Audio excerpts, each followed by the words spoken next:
అందరికీ నమస్కారం. Welcome to మనం టీవీ. నేను మీ పవన్ బెస్వాడ.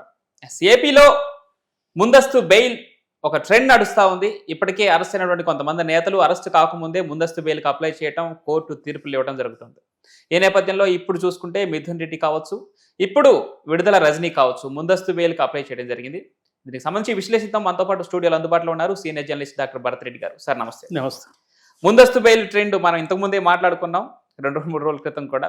ఈ ముందస్తు బెయిల్ ట్రెండ్ నడుస్తూ ఉంది. ఇప్పుడు విడుదల రజని కూడా ముందస్తు బెయిల్కు వెళ్ళడం జరిగింది. ఈరోజు తీర్పు రాబోతా ఉంది. అసలు వీరు విచారణకి హాజరవడానికి ఎందుకు జంకుతున్నారు? గతంలో వీరు అధికారంలో ఉన్నప్పుడు టీడీపీ నాయకులు ఎవరైనా ముందస్తు బెయిల్కి వెళ్తే వీరు ప్రశ్నించడం జరిగింది. విచారణ అంటే మీకు ఎందుకు అంత భయం? మీరు ఏ తప్పు చేయనప్పుడు, ఆధారాలు మీ దగ్గర లేనప్పుడు, పెట్టినటువంటి కేసుల పైన ఆధారాలు లేనప్పుడు మీకు ఎందుకు అంత భయం, ఎందుకంత దుడుకు అని చెప్పేసి వాళ్ళే ప్రశ్నించిన ఆ వైఖరి మనం చూసాం. ఇప్పుడు వీరే ముందస్తు బెయిల్కి వెళ్తున్నారు. ఎలా చూడాలి సార్? రాజకీయ పార్టీలను, రాజకీయ నాయకుల్ని ప్రతిపక్షంలో ఉన్నప్పుడు ఒకలాగా, అధికార పక్షంలో ఉన్నప్పుడు మరొకలాగా మాట్లాడుతున్నారు. వీరు అధికార పక్షంలో ఉన్నప్పుడు అది తప్పు అంటారు, ప్రతిపక్షంలో ఉన్నప్పుడు ఇదే కరెక్ట్ అంటారు. కాబట్టి గతంలో చంద్రబాబు నాయుడు గారి మీద కానీ, లోకేష్ మీద కానీ ఇలాంటి ఆరోపణలు వచ్చినప్పుడు వాళ్ళు ముందస్తు బెయిల్కి వెళ్ళినప్పుడు ముందస్తు బెయిల్కి ఎందుకు వెళ్తున్నారు, మీకు విచారణ ఎదుర్కొనే ధైర్యం లేదా అని విమర్శించిన నాయకులు ఈరోజు ముందస్తు బెయిల్కి వెళ్తున్నారు. కారణాలు ఏంటంటే వాళ్ళు వెళ్ళలేదా, మేము వెళ్తున్నాం అంటున్నారు. అసలు సమస్య ఏంటంటే ఆ ముందస్తు బెయిల్కి వెళ్ళడానికి అసలు రీజన్ ఏంది, అంటే ఎందుకు వెళ్తున్నారు, మీ కేసు ఏంది అన్నప్పుడు విచారణ ఎదుర్కొంటే అయిపోతుంది కదా. అంటే విచారణ ఎదుర్కోవడానికే ముందస్తు బెయిల్. ఇక్కడ రాజకీయ నాయకులకు మెయిన్ ఏంటంటే ఒక్కసారి అరెస్ట్ అయితే వాళ్ళకి బెయిల్ దొరకడం కొంచెం కష్టమైన పని. ఇటీవల కాలంలో చూస్తున్నాడు.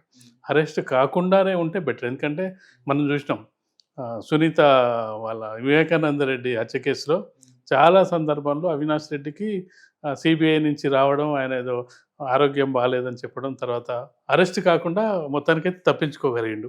అరెస్ట్ అయిన వాళ్ళని చూసినాం మనం. జగన్మోహన్ రెడ్డి అరెస్ట్ కావడం జరిగింది, బెయిల్ రావడానికి చాలా కాలం పట్టింది. ఇక్కడ మన దగ్గర కవిత అరెస్ట్ అయింది, చాలా కాలం పట్టింది. చంద్రబాబు అరెస్ట్ అయిండు, కొంతకాలం జైల్లో ఉండాల్సిన పరిస్థితి. ఢిల్లీ సీఎంగా ఉన్న అరవింద్ కేజ్రీవాల్ అరెస్ట్ అయిండు, కొంతకాలం జైల్లో ఉండు. ఉప ముఖ్యమంత్రి అయితే దాదాపు సంవత్సరానికి పైగా జైల్లో ఉన్నాడు.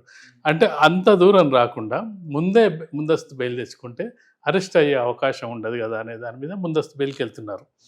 వాళ్ళకు ఒక విధంగా చెప్పాలంటే అరెస్ట్ అయితే అదే శిక్ష. ఒకసారి బెయిల్ వచ్చిన తర్వాత ఎవరు మళ్ళీ జైలుకి వచ్చిన సందర్భాలు అయితే మనకు కనపడలే. జగన్మోహన్ రెడ్డి దాదాపు 9 ఏళ్ళు 10 ఏళ్ళ జైలుకి పోయి ఇచ్చిన తర్వాత మళ్ళీ సీఎంగా చేసిండు, ప్రతిపక్ష నాయకుడు. కానీ ఇప్పటివరకు మళ్ళీ ఆ కేసు జైలుకి వెళ్ళిన సందర్భాలు కనిపించలేదు. అలాగే మిగతా వాళ్ళు కూడా, కవిత కూడా వెళ్ళొచ్చింది. కాబట్టి అది రాకుండానే చూసుకోవడానికి అని చెప్పి ప్రయత్నాలు చేస్తున్నారు. అసలు మనం ఎందుకు రజని ఇది చేస్తుందంటే ఆమె మీద కేసులు ఏసీబీ విచారణ లేకపోతే విజిలెన్స్ విచారణ వాళ్ళు కేసు బుక్ చేయడం జరిగింది. అయితే ఆ కేసుకు సంబంధించి ఆమె కోర్టులో గొడవ ఇది చేయొచ్చు కదా, ఆమె వివరించుకోవచ్చు కదా, నిరూపించుకోవచ్చు అనేది వాదన. కానీ ఇప్పుడు ఆమె అసలు రాజకీయపరమైన ఆరోపణ ఇది, అసలు నాకు సంబంధమే లేదని చెప్తుంది. చెప్పిన సందర్భంలో అంటే కోర్టు ఏ విధంగా రియాక్ట్ అవుతుందో మనం చూడాలి. గతంలో వైసీపీ ప్రభుత్వ హయాంలో విడుదల రజని నిర్వహించినటువంటి శాఖ ఆరోగ్య శాఖ. కానీ ఇప్పుడు ఆమె ఆరోపణలు ఎదుర్కొంటున్నటువంటి ఈ కేసులు ఏవైతే ఉన్నాయో అవి పూర్తిగా ఆరోగ్య శాఖకి అవుట్ ఆఫ్ సిలబస్, అంటే ఆరోగ్య శాఖకు సంబంధించినవి కానీ కావు. స్టోన్ క్రషర్స్ విషయంలో ఆమె అవినీతి భాగవతం బట్టబయలైందని, ఆమెపై విజిలెన్స్ అధికారులు దాడులు చేయటం, ఏసీబీ కేసు నమోదు చేయటం, తన అరెస్టుకు ముందుగానే గవర్నర్ దగ్గర, ఎందుకంటే మాజీ మంత్రి కాబట్టి గవర్నర్ దగ్గర పర్మిషన్ కోసం ఒక లేఖ రాయటం, ఇవన్నీ జరిగిపోతున్నాయి. ఈ నేపథ్యంలో ఆమె ముందస్తు బెయిల్కి వెళ్ళడం జరిగింది. అసలు ఆమె శాఖకు సంబంధం లేకుండా ఆరోపణలు నమోదు అవటం, ఒక కేసు నమోదు చేసేదాకా వెళ్ళటం, అది కూడా ఏసీబీ కేసు. ఎలా చూడాలి సార్? అంటే ఆ స్టోన్ క్రషర్స్ విషయంలో అసలు విడుదల రజని అవలంబించినటువంటి పద్ధతి ఏంటి, అసలు ఆ ఆరోపణలు ఏంటి? ముఖ్యంగా ఫస్ట్ థింగ్ ఏంటంటే ఆమె శాఖకు సంబంధం లేని కేసు. ఎవరైతే ఆ stone crusher Shri Lakshmi Balaji crushing మిషన్కి సంబంధించి తెలుగుదేశం పార్టీ సానుభూతి పరులు అనే దాంతో దాన్ని ఆపడం జరిగింది. దాని మీద వీళ్ళు డిమాండ్ చేయడం జరిగింది. అంటే అవినీతి కోసం 5 కోట్లు డిమాండ్ చేయడం, నీకు పర్మిషన్స్ కావాలని చెప్పడం. దానికి ఒక ఐపీఎస్ ఆఫీసర్ కూడా సహకరించడం జరిగింది. ఐపీఎస్తో పాటు వాళ్ళ మరిది గోపి అని అతను కూడా వాళ్ళని బెదిరించడం జరిగింది. మీరు డబ్బులు ఇస్తేనే మీ పని అయిద్దని బెదిరిస్తే వాళ్ళకి 2.2 కోట్లు వాళ్ళు ముడుపులు అందడం కూడా జరిగింది. అయితే అందిన తర్వాత కూడా వాళ్ళు మిగతా డబ్బుల కోసం బెదిరించి ఒక టార్గెట్ కూడా పెట్టడం జరిగింది. ఈ లోపల మీరు సెటిల్ చేసుకోవాలని చెప్పడం జరిగింది.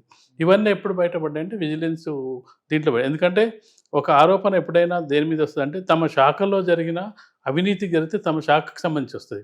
ఇది మైన్స్కి సంబంధించింది. ఈ మైన్స్కి సంబంధించిన శాఖ ఆమెది కానే కాదు. కాబట్టి ఎవరికి అనుమానం రాదు.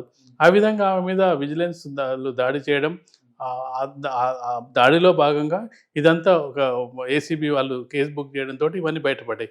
ఇప్పుడు ఆమె చేస్తున్నది ఏంది? ఇప్పుడు అసలు నాకు సంబంధమే లేదు, ఆ శాఖకు నాకు సంబంధం లేదు, వాళ్ళు నాకు కావాలని నన్ను కేసు పెట్టడం జరిగింది, అసలు అసలు కేసు పెట్టిన వాళ్ళు ఎవరో నాకు తెలియదు, ఇది కక్ష సాధింపు చర్య టీడీపీ ప్రభుత్వం చేస్తుంది, లోకేష్ రెడ్ బుక్లో నా పేరు లేకపోయినప్పటికీ నన్ను ఇరికించారు, ఇట్లాంటివన్నీ చేస్తుంది.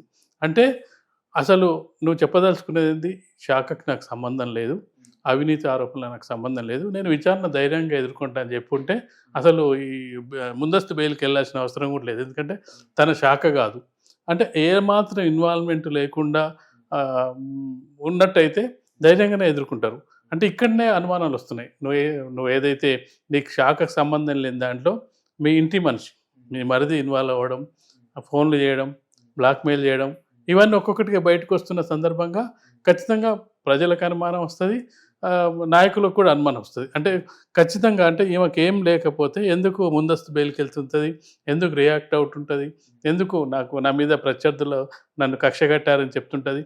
ఈ నేపథ్యంలో చూసుకున్నట్టయితే ఖచ్చితంగా ఆమెకు సంబంధం లేని శాఖలో ఇన్వాల్వ్ అవ్వడం అనేది ఒకటి తప్పు. నిజం చెప్పాలంటే తన శాఖ పరిధిని మించి విస్తరించింది.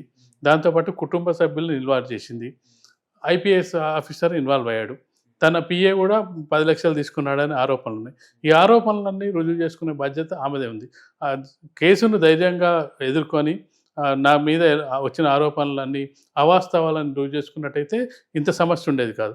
కాకపోతే ఈ విడుదల రజని అసలు ఆమె వచ్చిన నేపథ్యం మనం గమనిస్తే అయితే ఆమె ఒక విద్యాధికురాలు అని చెప్పి చంద్రబాబు నాయుడే ఆమెను తీసుకురావడం జరిగింది, రాజకీయాలకు తీసుకురావడం జరిగింది.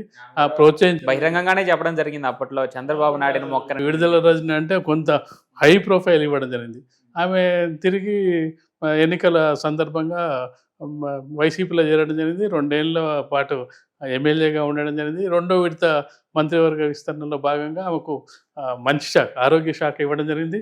అంత హై ప్రొఫైల్ అంటే విడుదల రజని చాలా విద్యాధికురాలు, అంటే కామన్గా ఒక జాబ్ చేస్తూ వదిలేసి వచ్చిందని ఒక హై ప్రొఫైల్ మెయింటైన్ చేసిన విడుదల రజని అంటే ఈ విధంగా అవినీతి ఆరోపణలో అంటే రెగ్యులర్ పొలిటీషియన్స్ ఇరుక్కోవడం వేరు. ఎందుకంటే వాళ్ళు ఎప్పుడు రాజకీయాల్లో ఉంటారు, కొన్ని పరిస్థితులు వాళ్ళకు ప్రత్యర్థులు పాచికలు ఉంటాయి, లేదంటే కొన్ని సందర్భాల్లో వీళ్ళు అనుకోకుండా ఇరుక్కున్న సందర్భాలు ఉంటాయి.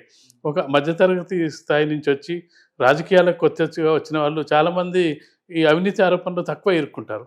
కానీ ఈమె మరి చంద్రబాబు ద్వారా వచ్చిన ఈమె జగన్ దగ్గరికి వెళ్ళి ఇరుక్కుందంటే సావాస దోషం అనుకోవాలన్నా ఏమనుకోవాలో మనం చూడాలి. ఏది ఏమైనప్పటికీ ఇంకా కోర్టు ఏ విధంగా రియాక్ట్ అవుతుందో చూడాలి. Thank you so much sir.